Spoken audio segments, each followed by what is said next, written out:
Good afternoon, everybody. My name is George Coulias. I'm a vascular and endovascular surgeon. I welcome you to our company today. September, as we know, is a peripheral arterial disease month. And in our chat today, we would like to uh, make everybody aware of the reasons that this is an important subject. What are the causes of peripheral arterial disease? Why we need to be proactive, and why we need to take measures to avoid having to suffer its consequences. I'm very happy today because I'm joined by three of my colleagues that we work together daily. We have here with us Dr. Angela Kokoses, Dr. Lucina Price, and also Dr. Dimitrios Vivilis, all members of the Stony Brook Vascular Center. We, together as a team, we would like to answer questions during our conversation and also go over several things that will make our patients and our viewers understand more about the significance of this entity that we call peripheral vascular disease or peripheral arterial disease. And with that, I would like to start with you, Dr. Kokoses. Tell our viewers, what does it mean when we say vascular disease? So I think we're all familiar with the umbrella term of cardiovascular disease, which indicates diseases of the heart and vascular system. When we specifically talk about vascular disease, it basically covers the diseases of the arteries, veins, and lymphatics throughout the body. There's a lot of disease processes that are affected in the circulatory system. Some examples of this are peripheral arterial disease, venous disease, and lymphatic disease. That's great, Dr.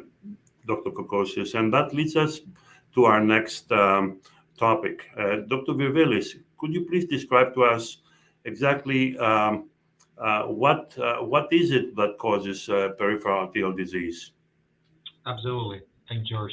So peripheral arterial disease, or PAD, it's caused mainly by having some narrowing or blockage of the arteries, mostly from fatty plaque, which is called atherosclerosis, but also can be from other causes. In a similar fashion that you have clogged arteries in your heart vessels, reducing the blood supply and the oxygen supply, you can have this narrowing in your blood vessels. It's mostly in the lower extremities, but it can also affect the upper extremities less frequently.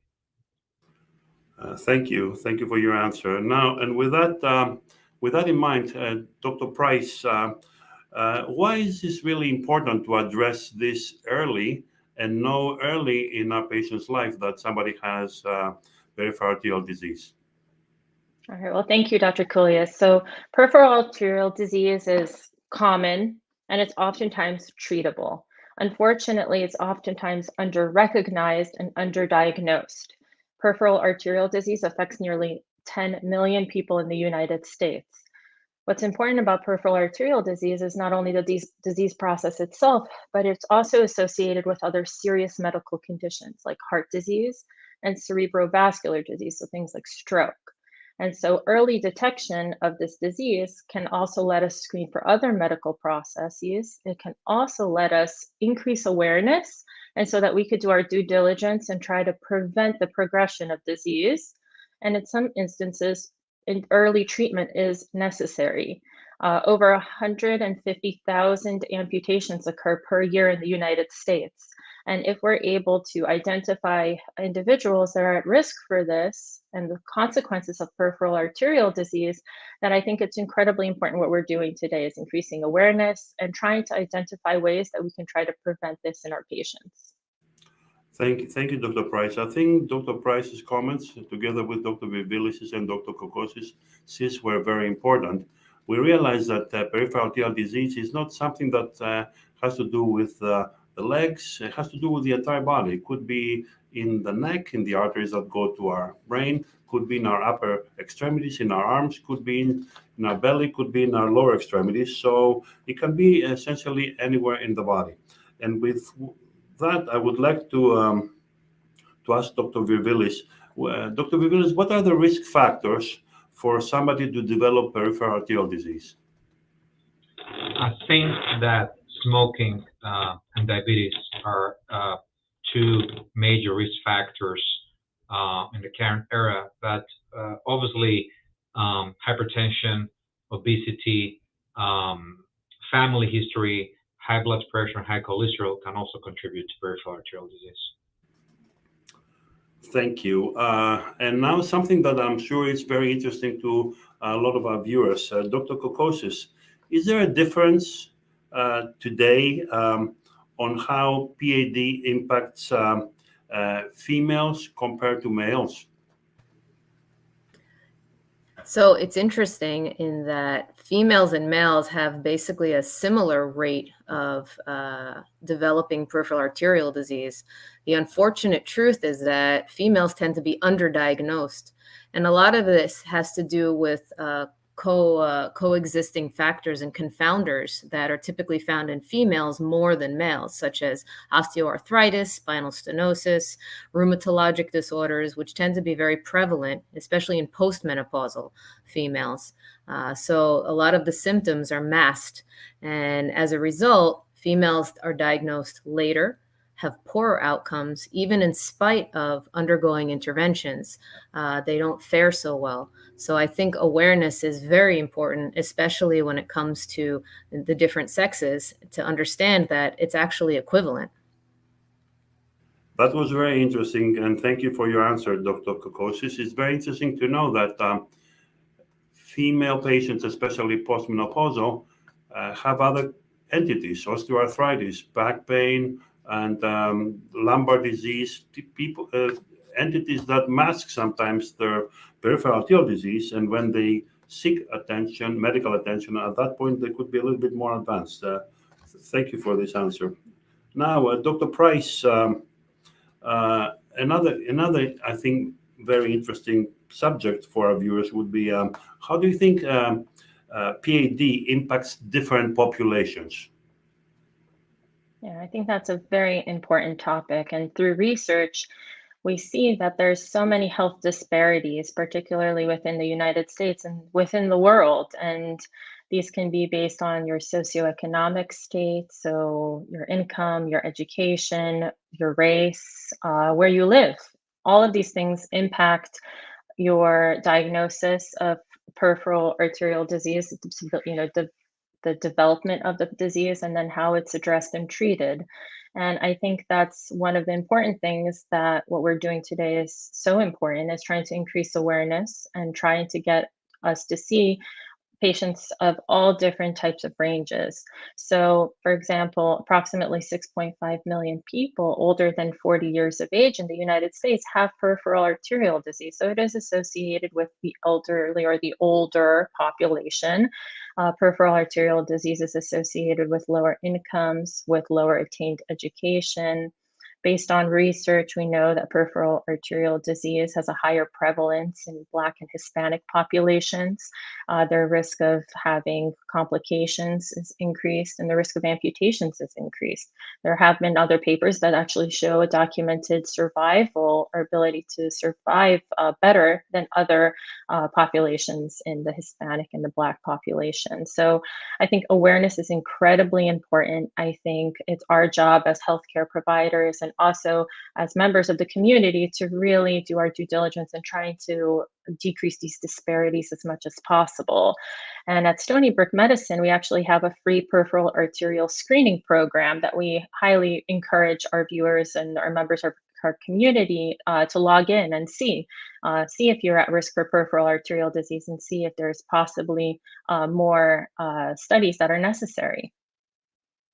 Dr. Price, was a very comprehensive response. I take from your response two main things. First, that awareness and a high, I would say, index of suspicion is one of the paramount things to help us deal with this entity as patients. And second, that Stony Brook has an integrated resource that we can screen ourselves as patients and see if we have high or low probability of having peripheral arterial disease. And with that, I will pass. I will ask Dr. Virbilis, what are the signs and symptoms of PAD? And this is one question also that one of our viewers, Emily, has sent to us. Thank you, Emily, for your question. Is how do we see signs on ourselves, on the skin, on our body that we have peripheral arterial disease? Dr. Virbilis? Thanks, Dr. Koulias.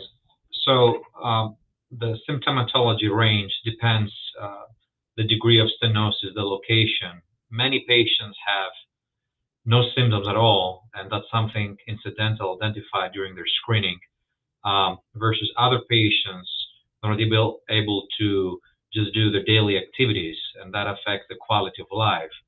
In very severe cases, you may encounter even having open wounds or delay on your healing process, or even have a lymph loss. So that brings back to Dr. Price's comment that it's very crucial to identify those patients, and this is why it's very important to screen those populations.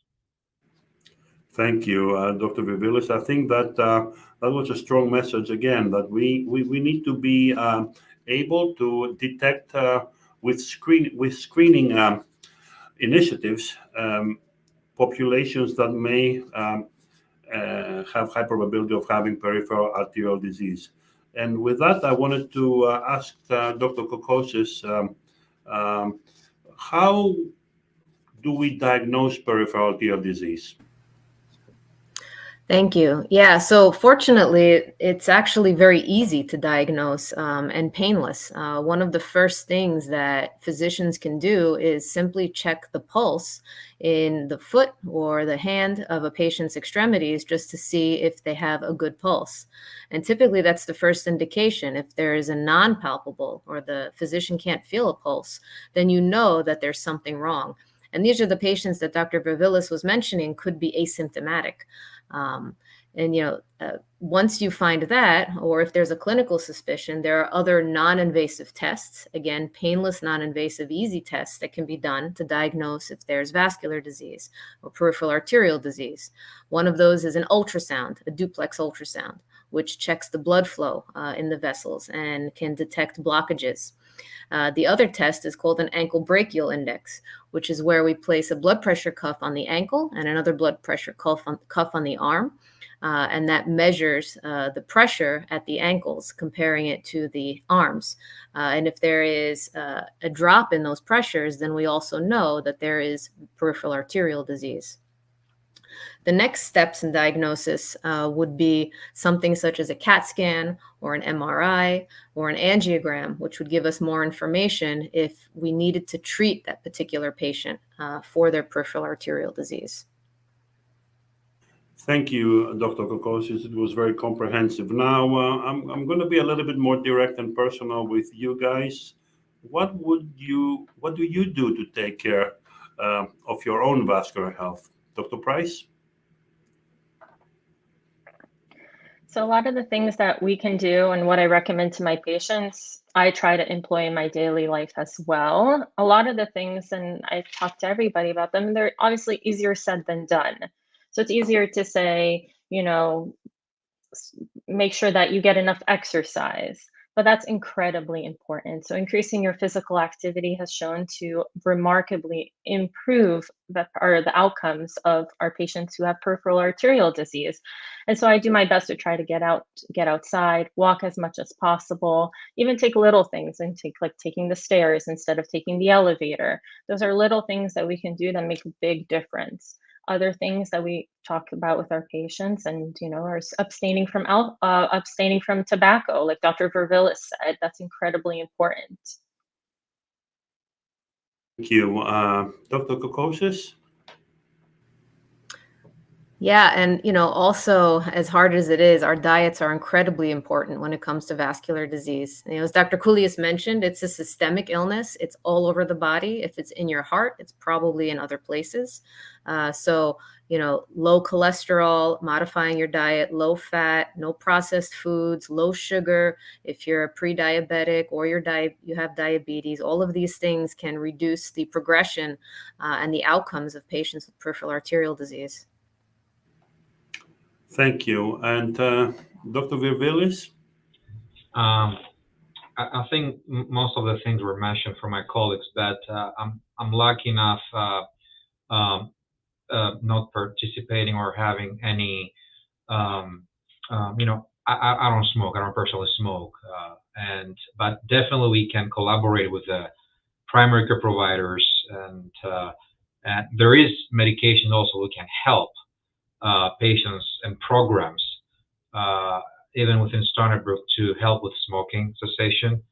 I'm trying to stay active. I have 2 young kids and they keep me busy, so I'm trying to stay active as much as I can. But I think those are major factors. Okay, thank you all for your answer to this particular question. So I wanted to say a few things about Stony Brook Medicine's Vascular Center. We all the 4 of us together, of course, with other providers, participate at the vascular center. One part of the vascular center is what we call the Limb Salvage Center, which is an effort that is dedicated into preserving the circulation of patients' limbs, and also preserving the extremity in general. So as people can extrapolate, this requires a lot of healthcare providers to keep our patients walking, keep their extremity healthy and functional, so people can be mobile, happy, and energetic. We're trying to avoid amputations, and one of the major reasons, as all our doctors today have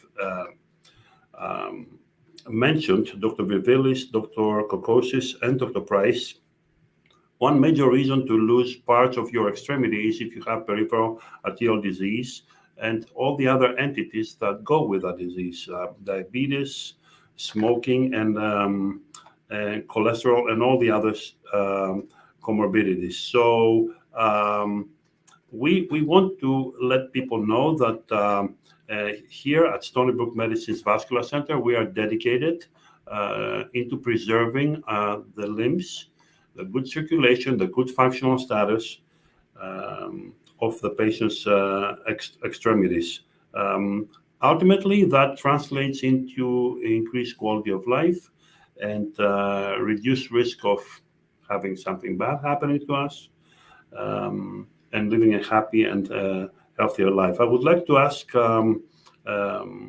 Kokosis, what would you like our viewers to know about Stony Brook Medicine's Vascular Center? What would be your message to our viewers?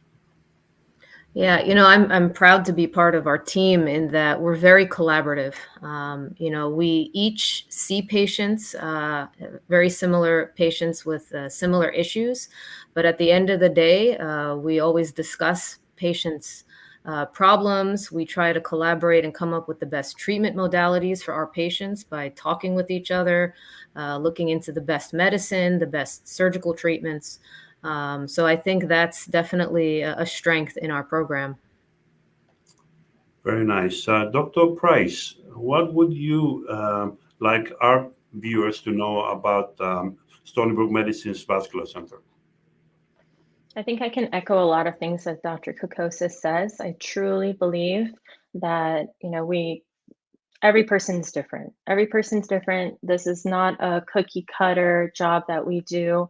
And so we take that into consideration. Ultimately, as Dr. Kulias mentioned, we want the best quality of life for our patients. We want you to be able to enjoy your day-to-day activities and keep that for as long as possible. And so we work not only with our patients, we work with our extended care providers. We work with our radiology techs, our ultrasound techs, with primary care. We're incredibly collaborative. And at the end of the day, we only want your best interest. And we really, I think, day in, day out, we're a very special group of people. I truly believe that. And that we really want to take care of you as though you were part of our family. Thank you, Dr. Price. Since I have you on with us, I would like to ask you a question that came directed to you. You mentioned the utility of exercise when it comes to preventing or delaying peripheral arterial disease. Our viewers are actually asking, what type of exercise would you recommend? A cardio exercise or some other forms of exercise? What would you recommend to your patients?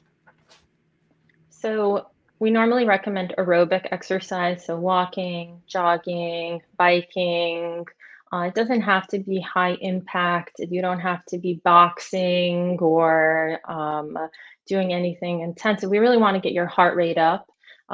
We typically recommend about 30 minutes per day for 3 to 5 times a week, average ranging around 150 minutes per week. That being said, everybody is different, and some people's ability to do that is easier than others. Some people have difficulty just walking a couple of blocks and then they have to stop. Anything to just try to kind of get us in a regular routine of trying to increase our circulation is what I'd recommend. Thank you. And Dr. Virvelis, what would you like your patients to know about Stony Brook Medicine's Vascular Center? Thank you, George. I think that Stony Brook has an excellent group of providers, and I guarantee to our patients that we're going to provide evidence-based medicine, and each treatment method, we're going to work very close with, in collaboration with the primary care providers, and individualize, tailor the treatment based on the needs of each patient. Thank you. And with that, I would like to put my own tone on that question. First of all, I would like to thank you all sincerely for joining us today. We hope our conversation helped you understand what is peripheral arterial disease, what does it mean, how can it affect you or your loved ones over the course of our lifespan, and how important it is to pick it up early, detect it early, and make the necessary adjustments so we can have the minimal disruption in our life from that very significant disease entity. As all my surgeon partners mentioned, it is paramount to pick these things early, address them with your healthcare providers, make all these changes. Some of those changes are big, but a lot of them are relatively easy to be made, so we can really minimize the impact of that in our daily lives. We would also urge you to talk about it with your healthcare providers, your cardiologists, your family care practitioners, and also if you feel that you would like to see if you are okay or if you have any signs of peripheral arterial disease, your providers can direct you to our screening events that Stony Brook Vascular Center regularly holds over essentially everywhere in Suffolk County frequently. The other thing that I wanted to mention is that Stony Brook Vascular Center has multiple locations in Suffolk County. We cover essentially the entire county, both the central part of the county and both forks of the eastern part of Long Island. We hope you enjoyed our conversation. We definitely loved having you all, and we are very happy that you joined us, and we shared all this important information from our surgeons with you. Have a nice afternoon, and thank you again.